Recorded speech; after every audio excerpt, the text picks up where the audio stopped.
So, school, college. Jeff, you went to I ultimately went to 10 schools and moved around a lot, but I went to... only 10. Only 10. 11 if you count preschool, so it's amazing. That in and of itself is a whole story and conversation because that presents unbelievable challenges, as you can imagine, moving around, new friend cycles. So that, maybe we can go to that later, how that affects your mind, your ability to navigate the world of business, uncertainty in business. You have to have adaptability. Think on your feet, adaptability, and maintain your empathy and caring for people, but also have thick skin, as they say, in the sense that... Anyway, so I ultimately left Oregon to play competitive golf. I moved to Southern California to finish my last year of high school in Palm Desert, in Southern California, and got a golf scholarship. No, Palm Desert. Palm Desert. Different. Palm Yes. Deo here. I played at San Jose State and then San Diego State on golf scholarships. Cool. And you, Daniel, school. I went to a few different schools as well, but after I graduated high school, I joined the Navy with a group of my friends at 18 years old, and that brought me to California, brought me to Southern California, and then eventually in San Diego with USS Ronald Reagan aircraft carrier. What were you doing in the Navy? Aviation machinist mate and also flight director plane captain for night operations on the aircraft carrier. One of the most dangerous jobs really in the Navy, so flight deck operations at night. Nice, man. Yeah. So you were the guy with Tom Cruise doing the thing with All the... of that. My yeah. name was on the airplane. But in Yeah. pitch black. Pitch black with the wands, the whole thing, yep. Nice, bro. What do you think about the new movies? Or the new movie? I loved it. It was a good one. I loved it. liked Yeah, it too. it's great. And Tom Cruise, of course, is phenomenal. Awesome. All right, so different schools. You were first to San Diego, it appears. I was first to San Diego 2002. Okay, so you were first San Diego, you came after, but you came via the military. And that's kind of how your guys' paths re-merged together. And then at what point did you guys start talking about business? At what point were you, Daniel, kind of like, I'm really into photography, and Jeff's like, I'm really into business? Or how did that kind of marry and come together to form, you know, this amazing company you guys have built, Bommarito Art? I want to kind of understand that. Can you unpack it a bit? We came together, I would say, because of golf more than anything. He started to get involved in golf, and the super abridged version is, I think one day I got a call and he won this golf tournament. I think you shot. It was a little club tournament, but it was like, whoa, I didn't even really realize you played. Anyway, golf is one thing that brought us together. He was starting to really get involved in golf and playing golf together. He spent a lot of time together. So that helped reunite us. But as far as Bommarito Art, we were involved with another photography related company, and that was more so photography versus Bommarito Art is art making, interior design, working with people that are playing the game of life at a very high level in many cases. Yeah, I love it. We're going to dive into it. Absolutely. Yeah. So just to finish that thread real quick, working as a photographer in events, paying your dues, so to speak, is not something, if you have high standards, you're very passionate, you're driven, you have ambition, goals, dreams, that is a very empty feeling. It feels, you know, you're working versus building your own thing, doing your own 100%. thing. So that frustration, if you will, there was a lot of good in working in the photography event business, but that frustration, I think a lot of good things in life come out of frustration. Either you end up quitting or you have that frustration and fuel inside to say, hey, I need to be better, my life can be better, we can do better. What are we going to do to make something happen? Yeah, I think earning your stripes is important, though. I think you also learn what works in certain circumstances, but to your point, you learn what doesn't work. So it's like, hey, I like this part of this business that I'm helping operate. This is how they're actually making money. This is how they're attracting customers, right? But these are the areas that they suck. And we get our own thing. We're not going to do it that way. We're going to do it this way. And you can start problem solving within while you're earning your stripes about what you're going to do. And candidly, look, guys, your business is probably not perfect, and I know mine isn't. It's always organically getting better, right? And that's the thing about entrepreneurship, and Jeff, we're going to talk about that too, because you have a mentor, you know, gene in you. And there's going to be some kid coming up in your guys' business that's going to be like, hey, I want to do it this way. And so I think it's awesome because it's business in general. But I do think, going back to the point that earning your stripes is important. I think seeing a business being run is important. How they're getting customers, how they're paying payroll, how they're growing or not growing, and then implementing that sort of experience into your business? Okay, so golf, you guys got into the business world of photography, but it wasn't art and what you're doing now specifically per se. Right. Okay, so then how did you guys decide, hey, this is what we're gonna do?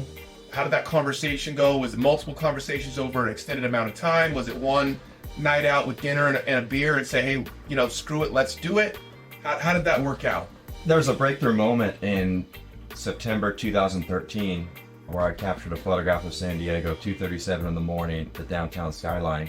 Once in a lifetime shot, no birds, no boats, no airplanes, not a ripple in the water. And people saw it and they're like, hey, we want that. Can we buy a piece? Can we get this for our home? Can we get one as a gift for a friend? And so. And going back, and were you always just taking pictures because you'd been in photography since your grandpa gave you the camera? You always just did it on your own, or did you always have aspirations sort of behind the scenes to be doing this for a living? Or was it some of both? It was a passion that turned into a hobby, and then the hobby to the profession. It evolved over time. I always thought it would be phenomenal, amazing to be like a National Geographic type photographer. Love the National Geographic, dude. All of that as a Love kid. National Geographic. I just didn't really think it was possible, so that I was going to do it regardless, just anyway, because I loved it.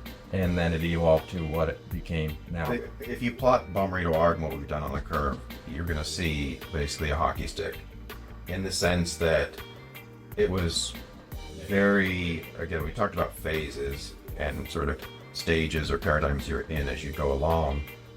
In the beginning, prior to 2013, there's still a little bit of a portfolio being built, but as he alluded to, the notion of building a real business around this it didn't seem unlikely. We didn't even get to the point of that. We thought, well, I can't emphasize enough how gradual the beginning was.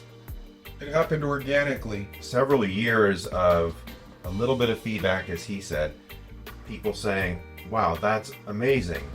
I wonder what that would look like on my wall. So that's. And how are you guys earning income in the really early years after this iconic photo was taken and someone said, hey, I want to pay you for that? You know, the aha moment, I can do this and make money. But then, as you said, Jeff, it sort of happened gradually. It was a slow churn at first. How are you guys earning money during that time? We had other work we were doing, paid work, commission work, things of that nature. You had other business ventures. Yeah, other business ventures. Okay. Event and entertainment photography, videography for events. Just all- doing all what you types of needed to do events. to keep the lights on and earn money. Going back from 2013 to back to 2008-9 when I got out of the Navy, I got the professional cameras that I'm going to go all out and do whatever it takes, go all around the world to the most iconic places and build this portfolio. But we did the odd jobs, event, entertainment, photography. I worked at a golf course for 3 or 4 years, all these different jobs. And how many hours were you guys putting in? Because I think one of the problems today is people just, not all people, I'm going to qualify that. There is a lack of grit, I think. And there's a lack of really, really going after it, and not just really going after it for a week or a month or 2 months or 6 months. Like going all in and understanding, hey, this is going to be a ride. And if I sign up for this, I'm putting it all out there and I'm going to keep going and nothing is going to stop me. That grit thing, you both have it, right? And if you're willing to work on the weekends, you're willing to drive Uber at night, you're willing to do whatever to get checks to make sure you can make your dream happen. I think there's a lack of that. I don't know if it's the cell phones or technology or what it is, the get rich quick stuff. But in order to make it, as far as I know, and every mentor I've ever had and every entrepreneur I've ever talked to, you got to dig deep and it's going to be longer than you think it's going to be. And there's a lot of uncertainty, the amount of uncertainty along the way. I mean, if you get into a market, say, certain markets, certain professions, you have uncertainty, but you generally know the real estate market works this way. I'm going to market and sell real estate. Construction works this way. I'm going to go towards the path of being a project manager, general contractor eventually, and so forth. In the world of art, the amount of uncertainty, and I can say this comparatively too, because we've done a lot of other things, it's very, very high in the early years because you're treated as a commodity.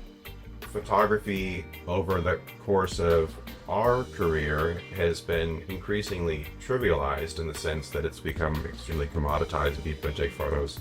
Saturation, you can go to all these websites and bigart.com, whatever, and buy stuff. So us building a brand, I mean, he mentioned in 2013 Silent Beauty. Selling that is one thing, but actually making money is completely different. Silent Beauty is the iconic picture. Silent Beauty is the iconic picture of San Diego downtown that was the once-in-a-lifetime photo that seemed like everybody wanted. I was born in San Diego. I've never seen this, but I'm San Diego through and through, boys. I love this city. My friends, like we have our group chat is called Back When We Lived in San Diego. So like, we are San Diego guys. I have to see this picture, Daniel. So yes, I'll be Googling it, or you can come to the studio after, and maybe I'll take a picture with. Where is the picture? At our studio. Yeah, At our that's studio, right. on our website, on our Instagram. It captures the essence of San Diego with the bridge, the downtown skyline, and then the water. Oh It's a yeah, serene moment the of San best Diego. city in the world, in my opinion. I've been in 45 countries. We were talking about traveling earlier before the podcast started, but great city. I'm super stoked to see this. I'm probably last to the party, but you know, here we go. Okay, so as far as risk, the industry you're in, art, photography, the invention of the cell phone, the progression of the cell phone, everyone taking pictures all day, posting them on social media, it becomes more and more difficult for you guys to set yourself apart. We are different because of this. We are experts. We are professionals. We are artists, right? This is why our brand is valuable, because with all of this essentially competition, it becomes in the industry you're in more difficult. And then just art in general, just being a painter or whatever, or a more sculptor or something like that. And you could say the music industry, it's really hard to set yourself apart as well. So you're saying comparatively as an industry, art in itself is more difficult to stand apart and build a brand than, say, as you alluded to, construction or real estate or something more sort of normalized.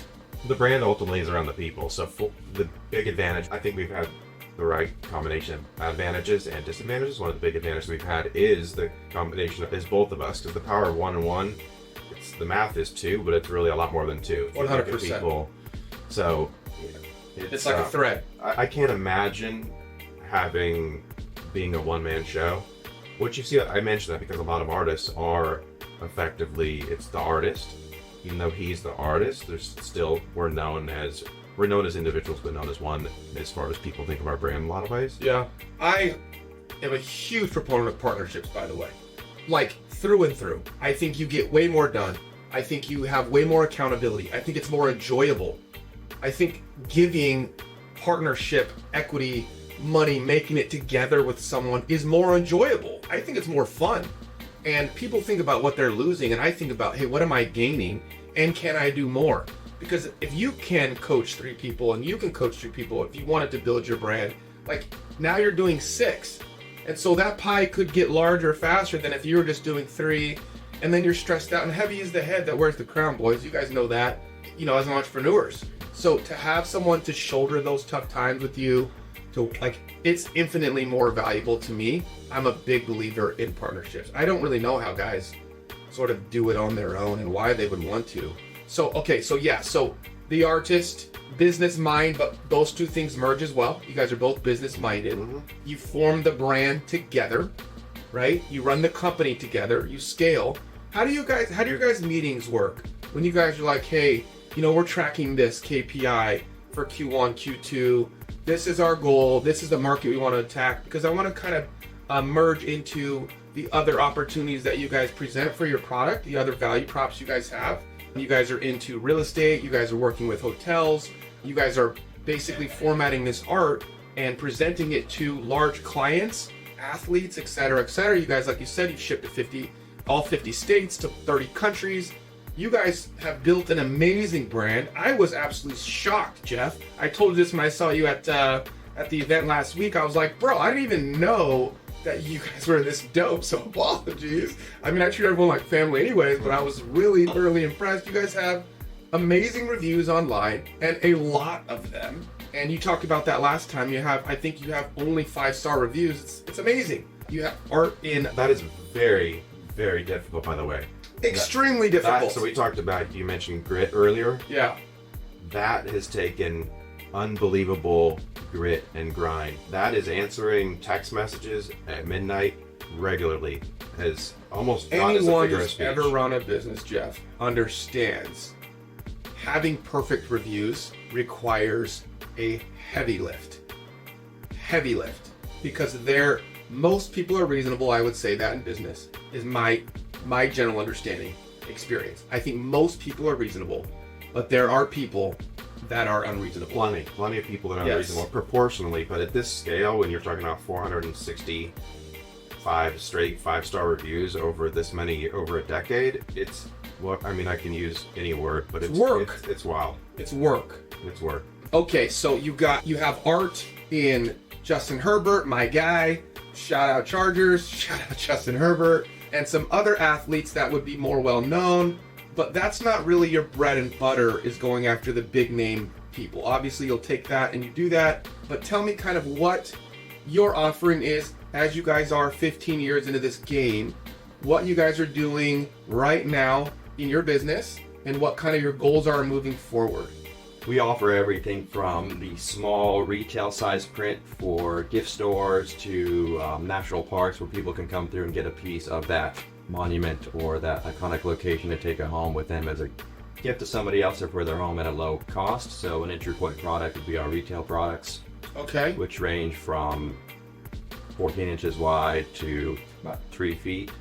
So during COVID, we went to Mount Rushmore. So you're saying there, like you would go there, they would clear everyone out, you would take some super amazing pictures, and then when you go to the gift store, you would essentially put those there, and then someone like me could buy that, and they could take that home as a souvenir from Mount Rushmore, which was taken by a professional from Bommarito. I would go there to these locations and capture the mood, the feeling, or the essence of the park. If they wouldn't clear everyone out, I'd be there at the certain time ahead of when everyone got there, or I'd time it to where I could get the shop with people in it. Got it. And then we would present it to the store buyer or whoever's in charge managing the operation to present it as a business opportunity to raise money for the park for them, and also as a unique takeaway for their guests. Okay, so there's some behind the scenes, there's some meetings that have to go down. Has to make sense from a business perspective. Okay, and what else? How about this? So let's take a look at if we have the core pillars of our business. Yes. So the core pillars of our business and the value we bring to the table. Sure. If you're an owner operator of a hotel, if you are the general manager of, say, the Hilton in San Diego, if you are doing spec home building, if you're a merchant builder, if you're doing custom home building, we can go through all these categories and look at the value we bring to the table. So let's start with Rich Summers, a good friend of ours. Yeah. So Rich Summers, a hotel operator here in San Diego. They have hotels in different locations. He runs funds. Rich looks to us to provide interior design direction, more so the art for his hotels, which has been a great partnership. And it's a partnership, for example, that we love when there's always competition. So we put our package on the table, and when you get the feedback, this is exactly what I'm looking for, this is the perfect fit for the hotel. So that's one category, is people that are hotel operators, such as Rich Summers, providing the complete art package for the hotel, for rooms, for common areas. even So for outdoor it's spaces. similar to interior design, but it's more so niched in on the photography. Would that be accurate? Or can you do both, or do you prefer to do both, or one or the other? What I own, let's say my name is, Mr. Thompson, and I own 15 Hiltons. Mhm. I come to you and I say, hey Jeff, hey Daniel, I want you guys to give me a price point, a layout, and a design for all 15 of my locations, and I want it to be amazing. You would come in and say, okay, we can do photography, we can do art on the wall, and we can also do Wall coverings, wallpaper. Okay. That's big. For example, you imagine walking to a hospital, for example, and you see big waves and surfers, wall coverings. UCSD Sports Medicine is an example of that. They do Okay. a very good job with that. So we offer that. Bommarito Art, even though we've been around for a long time, it's becoming more so Bommarito Art and design, and there's going to be the interior design aspect. got it. We were involved more so in, say, furniture and chairs, fixtures. Why? Because, talk about brand, most important thing that we found is the relationship. Just to mention Rich Summers one more time, why has that relationship been so strong? Or why is that the business aspect been so strong in the alignment? Because of the relationship. We like each other as people, we support each other. He supports us, we support him the best we can in terms of the direction we were going. So the people aspect. I mention that because when you're at the table and you have a relationship with someone, if you can bring more value, we often recommend light fixtures. Well, we don't supply it ourselves, but these are people we've known for a decade, for example, whatever company it is. Yep. So when we provide that, we're moving in the direction of a more complete interior design experience